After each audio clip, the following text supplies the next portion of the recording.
right, welcome back to the Inside Nebraska Recruiting Blitz podcast. I'm joined today by Sam Spiegelman, new Rivals national analyst. I guess not necessarily new, but back with us as a national recruiting analyst, Sam Spiegelman. Sam's a guy I've looked up to for a long time in this industry, someone I've had the pleasure of working with in the past, and I'm excited to work with him again. And yeah, we have him on the pod today, talking some general Nebraska recruiting nationally. And yeah, first off, Sam, welcome to the pod. How are you doing?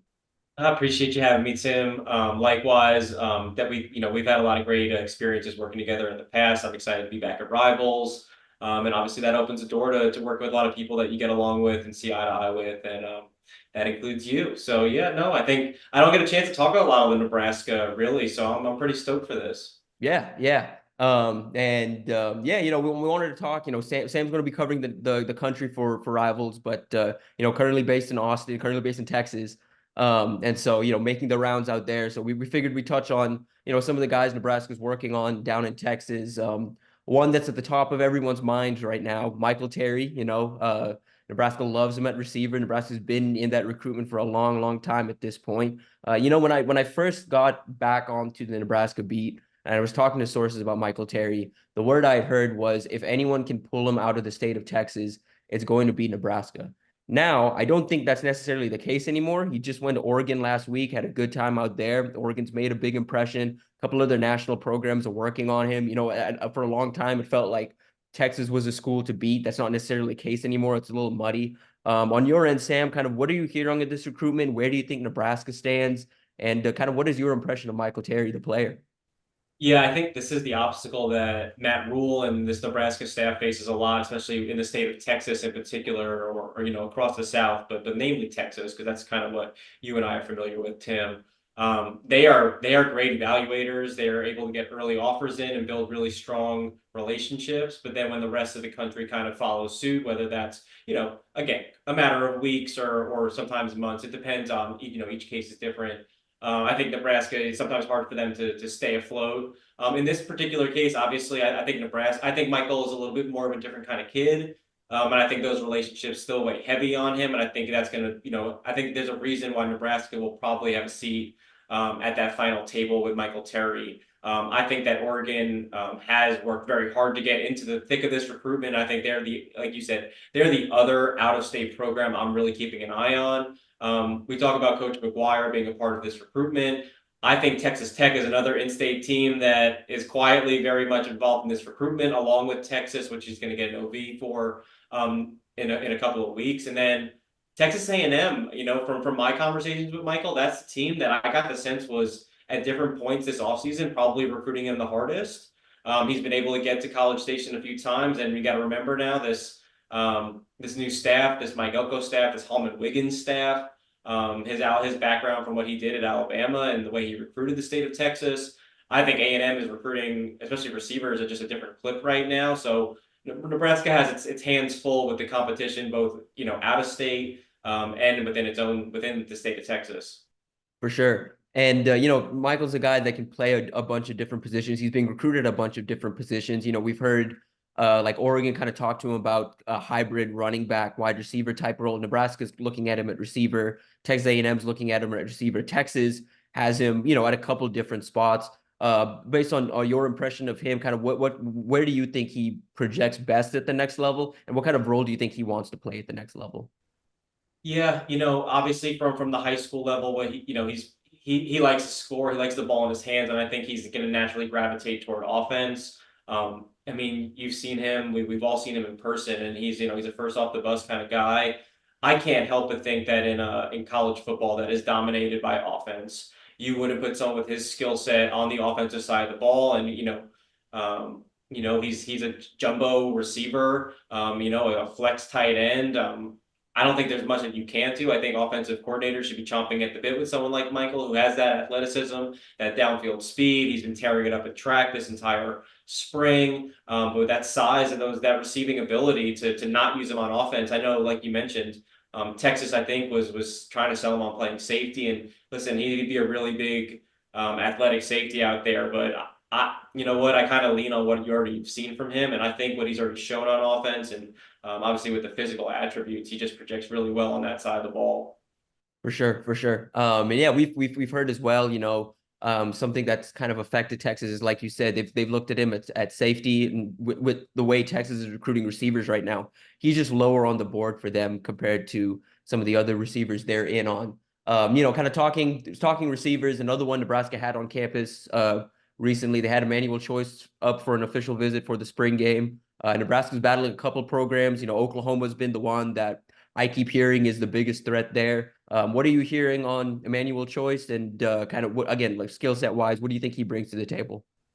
Yeah, I got to see Manny in the playoffs last year, Lancaster and Forney, so that was a really fun matchup to drive up to Dallas for.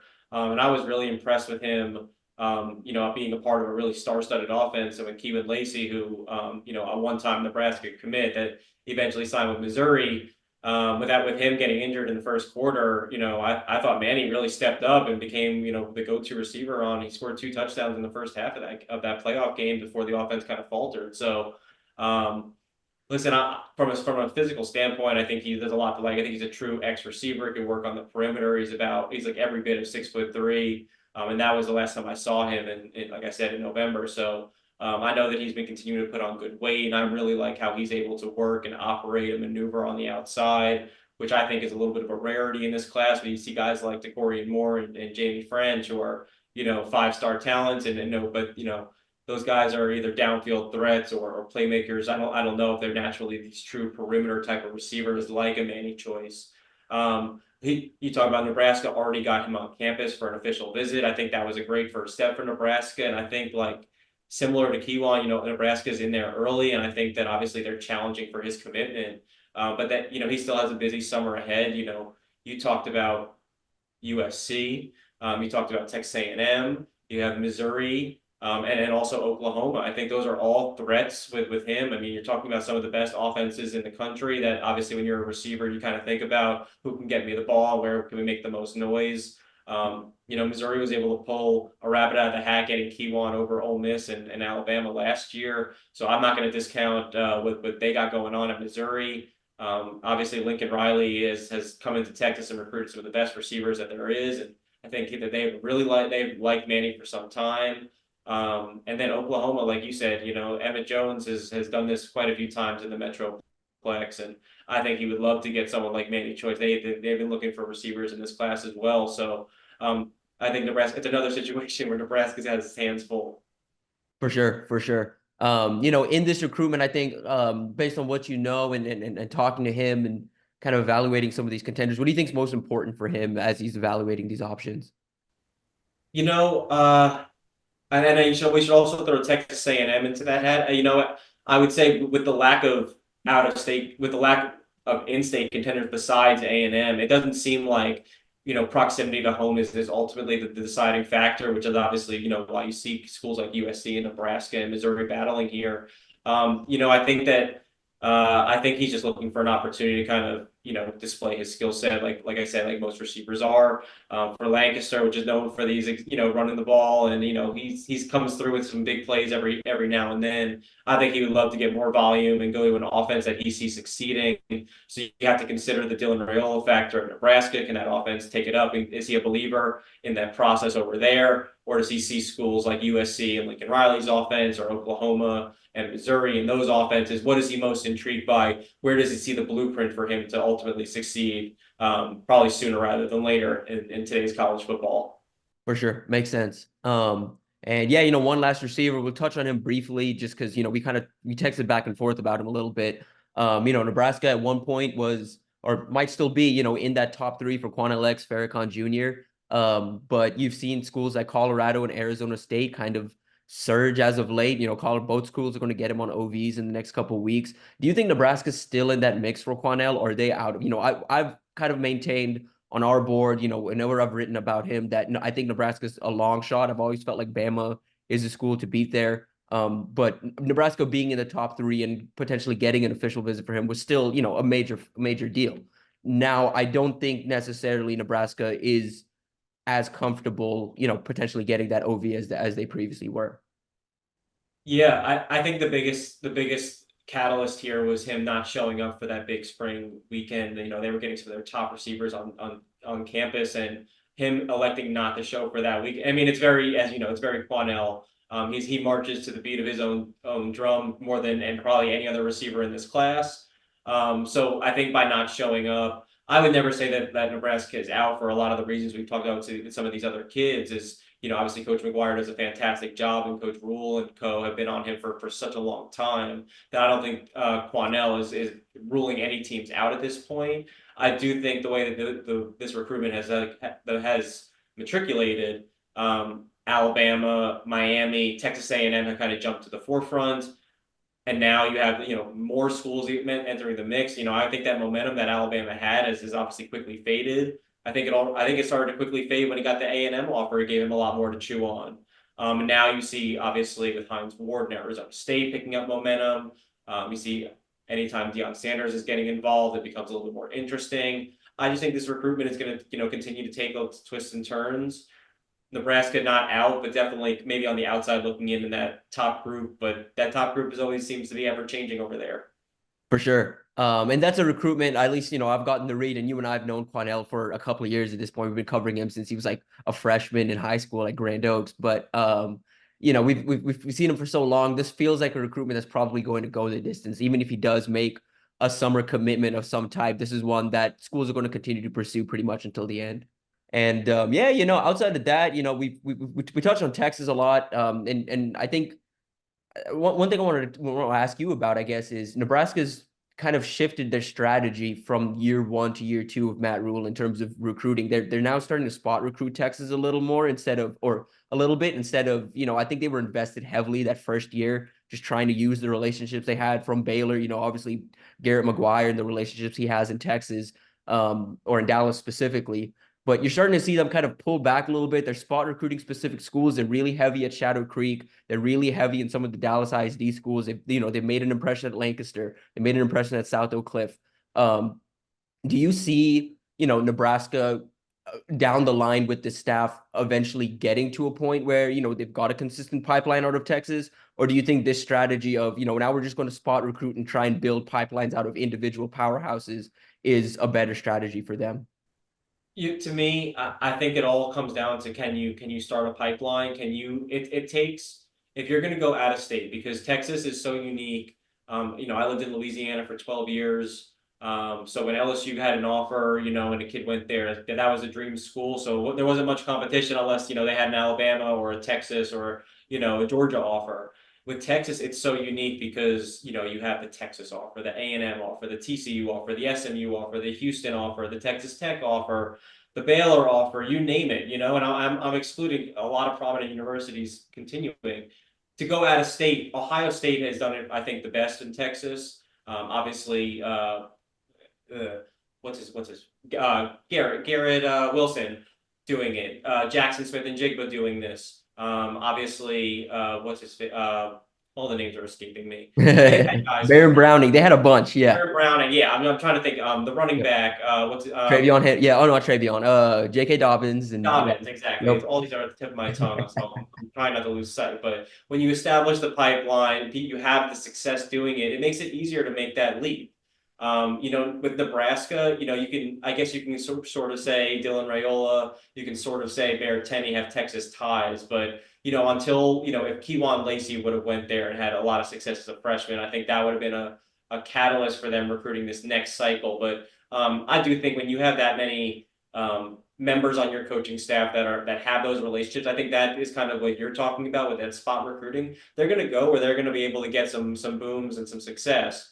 And ultimately, they're going to trust their evaluations because they've been really strong evaluations and hope that it pans out and it creates that pipeline. So I think if this staff obviously has the continuity, it's going to come to fruition. We have to kind of see. So, one of these is going to go off. They're in the mix. They're in this May. Where was it? May. I had to look at the calendar. It's May 24th.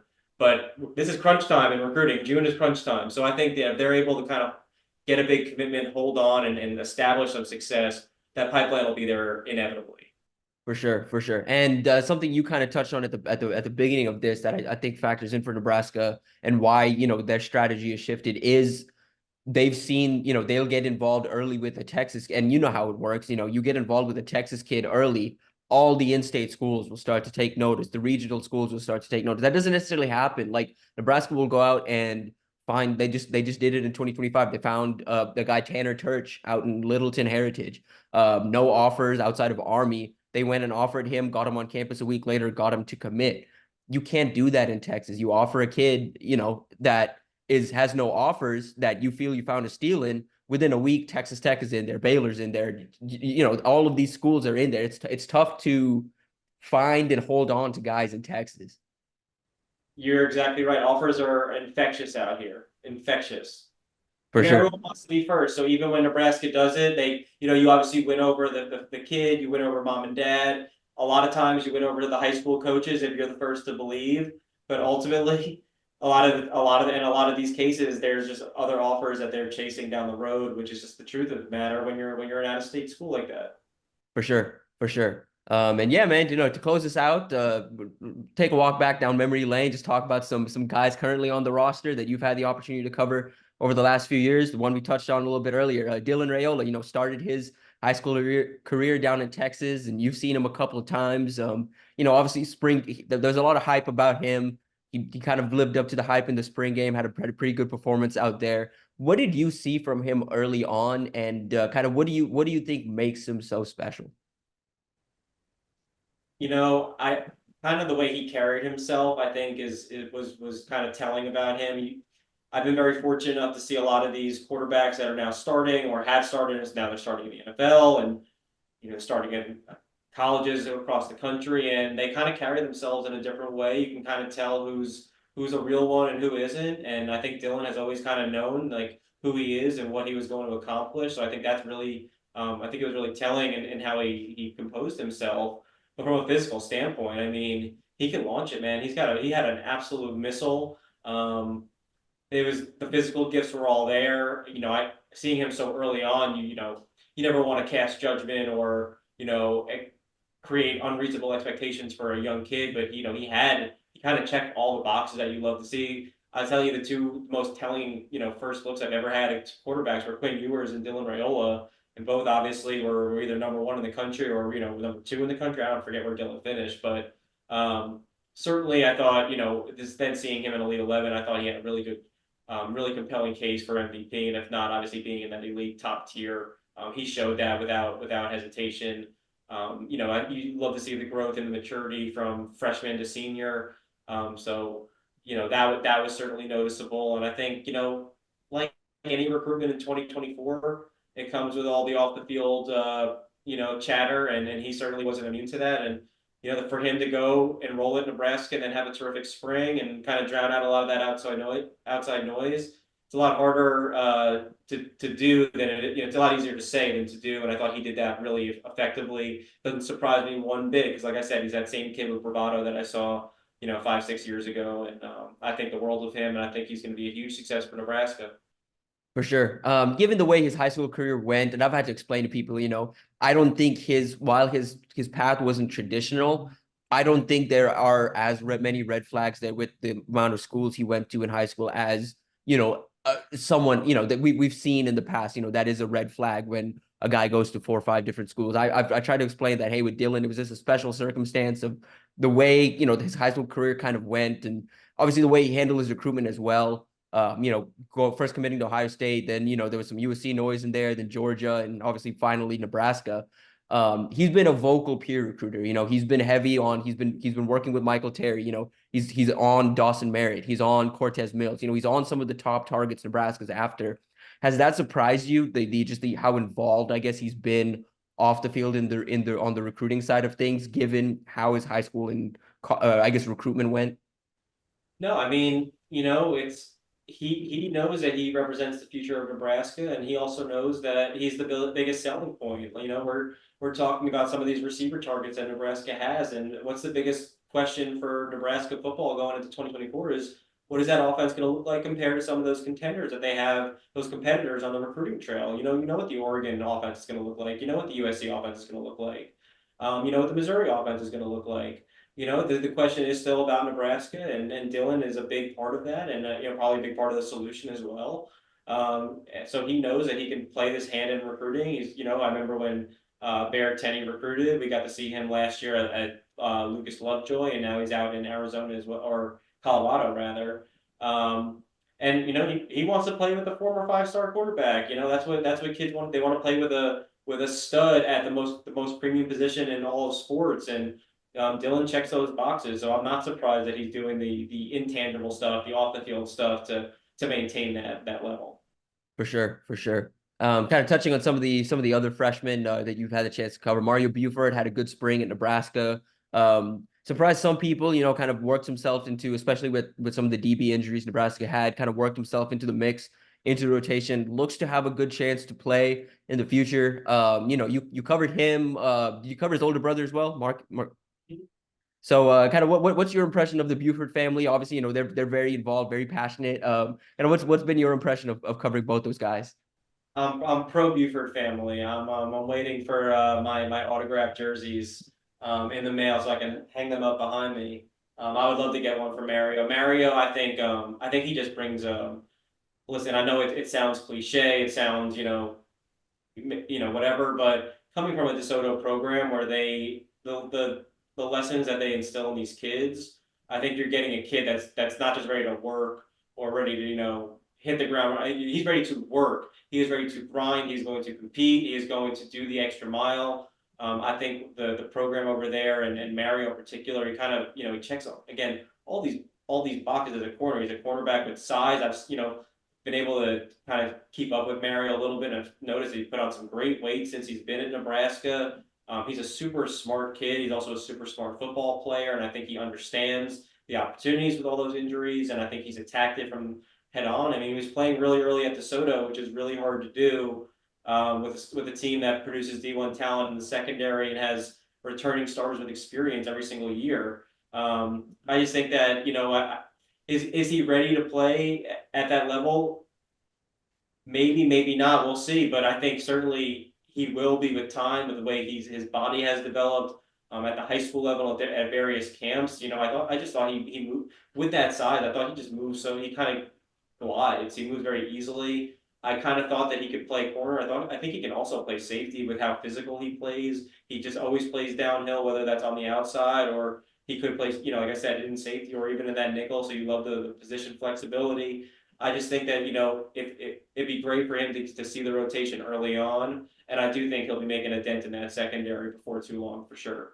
For sure, for sure. Appreciate the insight. One last fun one, kind of before we get out of here. Given your Louisiana ties, wanted to ask about this.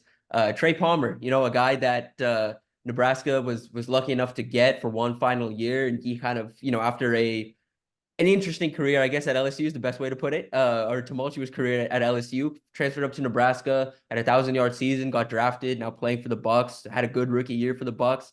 Kind of take us back to high school Trey and kind of following Trey through even his college career and ending up at Nebraska. So I'm wearing my Just a Kid from Amite shirt, but Amite is basically the neighboring town to Kentwood. And I spent a lot of time in Kentwood with Trey Palmer. I filmed his commitment video. I got to see him play as a sophomore in the Superdome when they won a state championship. Again, as a senior when they played for a state championship, and then I got to see him during just a senior regular season game where he played DB, he played receiver. He was that dude for Kentwood, which is a 1A program in Louisiana, and another one of those small class 1A, 2A schools that produces an elite player like a Trey Palmer or Derek Stingley or Devontae Smith or Arch Manning. They all fit the bill. Trey Palmer was that dude in Kentwood. He had the bravado, he had the attitude, but more than anything, and he was just the biggest jokester that has ever walked the face of the earth. I remember being like, Trey, we spent hours at the park filming his commitment video, and he just wasn't stopping laughing to do anything of note.